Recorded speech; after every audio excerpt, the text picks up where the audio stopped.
Hello दोस्तों, कैसे हो आप सब। Welcome back to job university. मैं हूं प्रकाश। बहुत सारे कैंडिडेट जो बैंकिंग एग्जाम्स की प्रिपरेशन कर रहे हैं, तैयारी कर रहे हैं, तो उनका सवाल है कि क्या बैंकिंग एस्पिरेंट्स को एआई एटीसी के पोस्ट में अप्लाई करना चाहिए। तो देखिए, जैसा कि आपको पता है कि एयरपोर्ट्स अथॉरिटी ऑफ इंडिया एक मिनी रत्ना पीएसयू है जो गवर्नमेंट ऑफ इंडिया के अंडर आती है एंड इसमें गवर्नमेंट ऑफ इंडिया की 100% स्टेक है। टोटल 400 वैकेंसीज इसमें रिलीज की गई है junior executive air traffic control के पोस्ट में। एंड सिलेक्शन के बाद आपकी जो सैलरी रहती है एनुअल सीटीसी 12 लाख के अप्रॉक्स बनती है, यानी कि मंथली सैलरी आपकी 60,000 to 70,000 रहेगी। इसके अलावा बहुत सारे perks and allowances and benefits आपको मिलते हैं। अब जॉब प्रोफाइल क्या रहती है, जॉब प्रोफाइल के रिगार्डिंग मैंने सेपरेट वीडियो बनाई हुई है, तो वीडियो आप देख लेना, उसकी लिंक मैं डिस्क्रिप्शन बॉक्स में डाल दूंगा।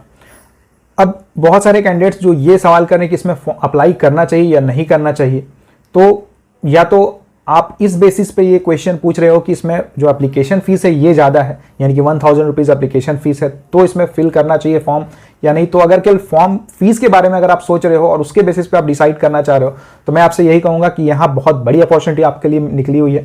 तो थोड़ा सा आपको प्रॉब्लम होगी, हाँ मैं समझता हूँ कि 1000 रुपीज़ बहुत ज़्यादा होता है, लेकिन फिर भी आपको इस पोस्ट में अप्लाई करना चाहिए।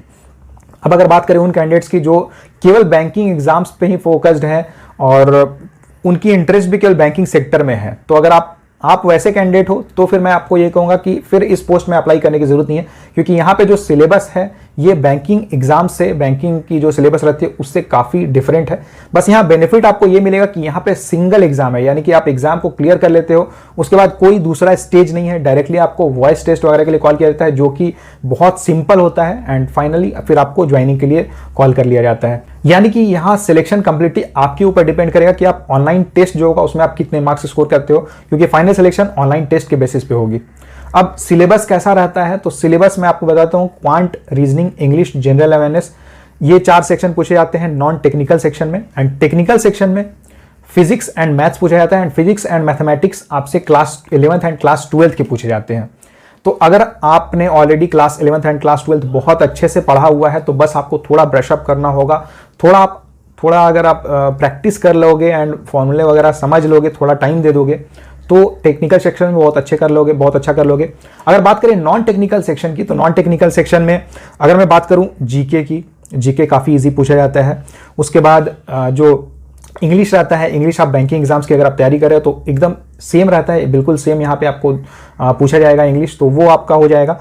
उसके बाद अगर मैं बात करूँ नेक्स्ट सेक्शन होता है मैथ्स, तो मैथ्स भी काफ़ी ईजी लेवल का पूछा जाता है। मैथ्स आपको थोड़ा एसएससी में जैसा पूछा जाता है उस टाइप का आपको देखने को मिलेगा, लेकिन मैथ्स अगर आपने किया हुआ है तो आपको बिल्कुल भी डिफिकल्टी नहीं होगी। आप थोड़े अगर मॉक टेस्ट वगैरह सॉल्व कर लोगे या प्रीवियस ईयर के जो क्वेश्चन है वो अगर आप देखोगे, उसे आप सॉल्व कर लोगे तो आपका मैथ्स हो जाएगा।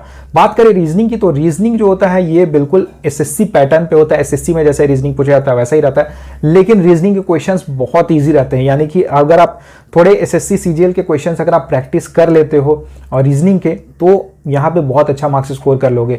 यानी कि जैसे अगर आप एग्जाम पैटर्न देखोगे तो 60 क्वेश्चंस नॉन टेक्निकल से पूछे जाते हैं, 60 क्वेश्चंस टेक्निकल सेक्शन से पूछे जाते हैं। बस यहाँ पे ये है कि आपको थोड़ा टाइम टेक्निकल सेक्शन के लिए देना पड़ेगा। तो अगर आप इस चीज़ के लिए रेडी हो, प्रिपेयर्ड हो मेंटली, अगर आप इस चीज़ के लिए अगर आप खुद को प्रिपेयर कर लेते हो कि हाँ ठीक है, अगर एक नई अपॉर्चुनिटी निकली है मेरे लिए और उसमें अगर थोड़ा और एक्स्ट्रा वो डिमांड कर रहे हैं, एक एक्स्ट्रा रिक्वायरमेंट है और आप उसे फुलफिल कर सकते हो, तो डेफिनेटली आपको इस पोस्ट में अप्लाई करना चाहिए।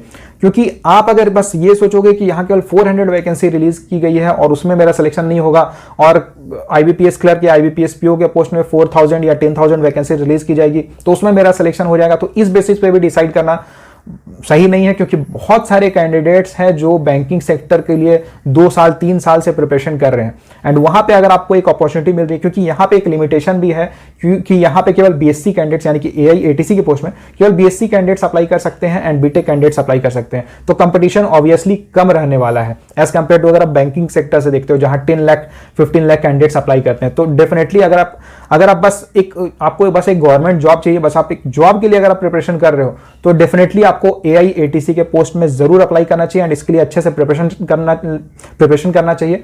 और प्रिपरेशन की क्या स्ट्रैटेजी होनी चाहिए, तो प्रिपरेशन की डिटेल्ड स्ट्रैटेजी, कंप्लीट स्ट्रैटेजी मैंने इस वीडियो में बताई हुई है, वीडियो आप देख लेना, इसके लिंक भी मैं डिस्क्रिप्शन बॉक्स में डाल दूंगा। वीडियो आप जरूर देखना, आपको सारी चीजें क्लियर हो जाएंगी, सारी चीजें समझ में आ जाएंगी, कैसे प्रिपरेशन करना है, कहां से करना है, कौन कौन से सोर्सेज हैं जहां से प्रिपरेशन कर सकते हो, सारी चीजें मैंने डिटेल में बताई हुई है। तो आप कमेंट करके बताना कि आपने बीटेक किया हुआ है या बीएससी किया हुआ है एंड इस वीडियो से रिलेटेड आपका कोई भी सवाल रहता है तो आप मुझे कमेंट करके पूछ सकते हो। वीडियो को लाइक जरूर करना, ज़्यादा से ज़्यादा शेयर करना। अगर आप इस चैनल पर नए हो तो चैनल को सब्सक्राइब जरूर कर लेना। Thank you.